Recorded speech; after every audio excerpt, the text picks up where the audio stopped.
up, nerds and nerdettes and wee little nerdlings all? It's your buddy Big John and G, the two gut Pixie presents Legendary Gaming.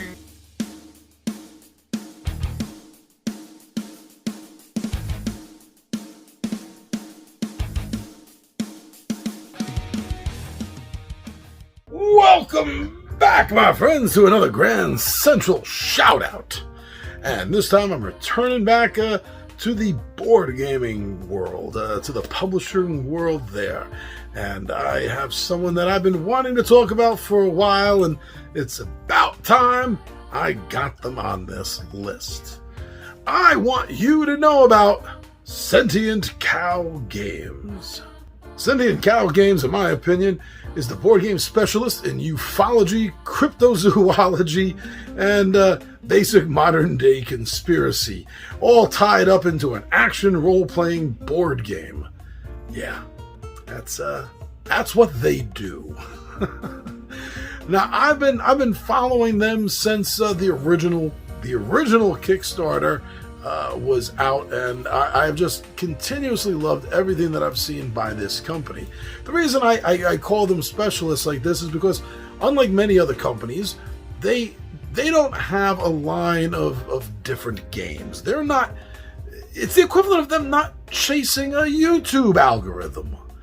They put out what they put out because they have fun with this.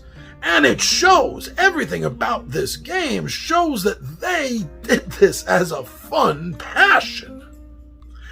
One of the aspects that shows through this, I think, in my opinion, but then again, I know that I like things like this in a board game, is that this has to be, in my humble opinion here, the greatest non-electronic tower board game I've ever played, and I can't even think of one I've seen that's better than this.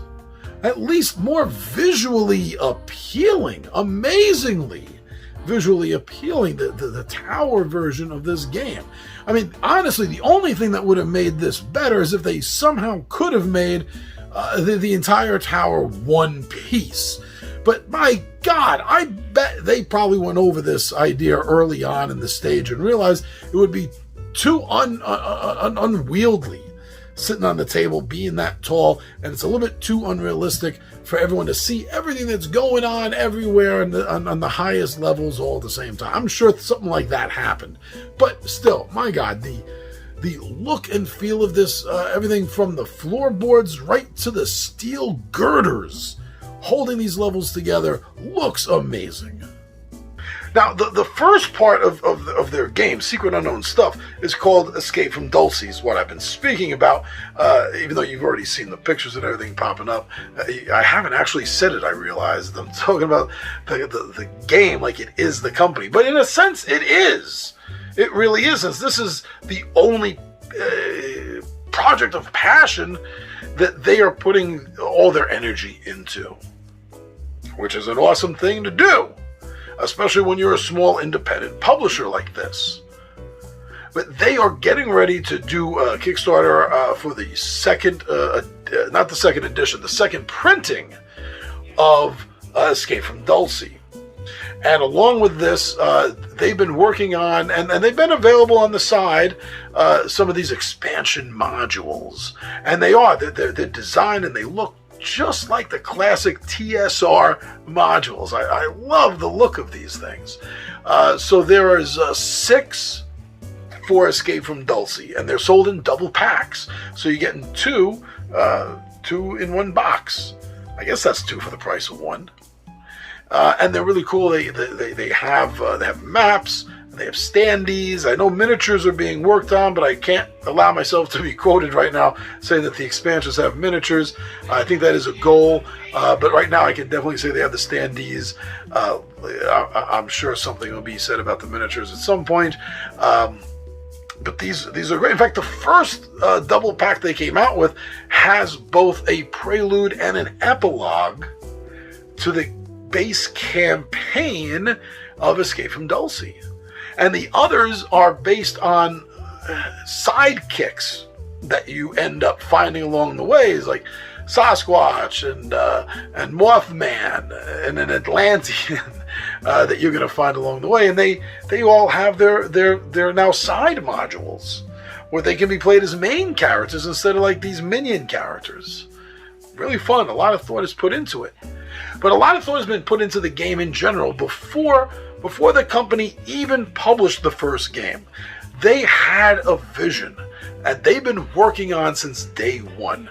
Something else I really enjoy about them. Again, pouring all of their energy, their thoughts, their imaginations into one product that has many parts. I think they're doing a brilliant job of this. And after the escape from Dulce's second printing, I know that they're going to be doing the second big box, part 2 of Secret Unknown Stuff, which is the Hollow Moon. And yes, this continues the entire run of the campaign that you've been doing. Spoiler, I'm going to give a spoiler here if you care about it. I'm going to give a spoiler in 3, 2. So the core game ends with a super, well, I don't know about super intelligent, but an intelligent talking monkey, Joey Fixit. Turns out he's the one that freed you, your clones, freed your clone bodies in order to help him. He just escaped from the moon, where the Moonanites and the Men in Gray and the Gray aliens are all planning on attacking Earth from their moon base because the moon is hollow and is an alien spaceship. And somehow that's going to end, and I'm sure there's going to be very cool expansion modules for that as well, from what they've been talking about. And then it's going to end in a third box where they're stuck through time. Yeah, what is it? Lost, of course. Lost in Time, another big box set that's going up.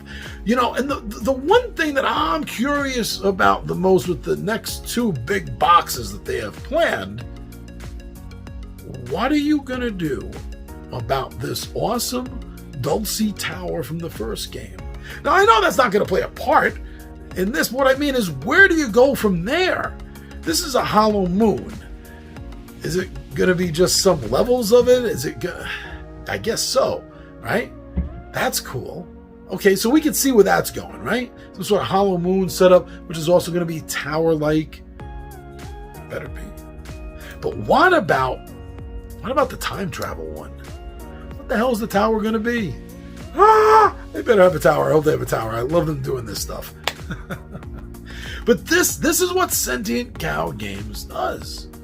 Is they were born because of this vision. So they are true to this vision. And they continue working it, making it as best as they can, living up to the ideas and the concepts that they originally had. Such as the RPG system. I love the RPG system that's in this board game.